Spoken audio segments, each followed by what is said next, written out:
So I don't know. I think it's time for Disney to figure out whether they want to be advertising or they want to be fee-based. And I think if they're fee-based, stock goes up big. We're going to have more on that after the bell here, Jim. We can discuss it a bit more, including those comments from Chapek, which, to your point, were not particularly telling in terms of what the actual strategy is going to be, Carl. Yep. Disney up 1% before the bell. It's going to add at least a couple points to the Dow.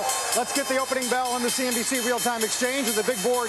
It's Permian Resources, celebrating the merger of Centennial Resource Development and Colgate Energy Partners. We'll talk to the co-CEOs in a few moments. At the NASDAQ, Castellum, a Nordic commercial property company. David, Jim sort of set up Disney in the wake of the D23 conference.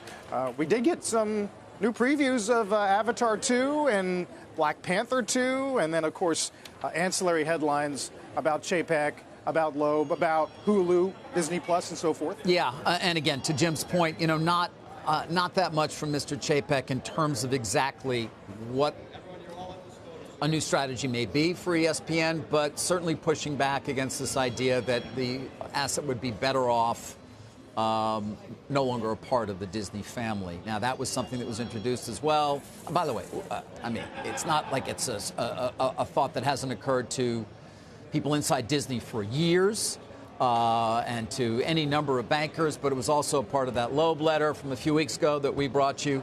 And we've kind of had doubts about it even then, initially, because it didn't seem to be part of the way Disney is thinking about ESPN right now, Jim, which is much more a part, first of all, of an important bundle, which is Disney Plus, ESPN Plus, and Hulu, not to mention the prospects that you alluded to of what you can do in the new world of gaming and betting in terms of incorporating ESPN. So, Chapek sort of just simply saying, did a number of print interviews, we have a plan, it will restore ESPN to its growth trajectory.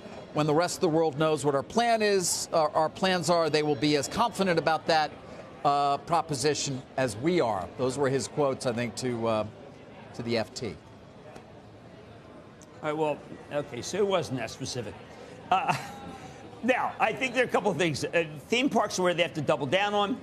But, David, I come back and say, when a CEO says there were multiple buyers if they wanted to sell ESPN, even just a month ago, I would have said, who's a buyer? David, who's a buyer?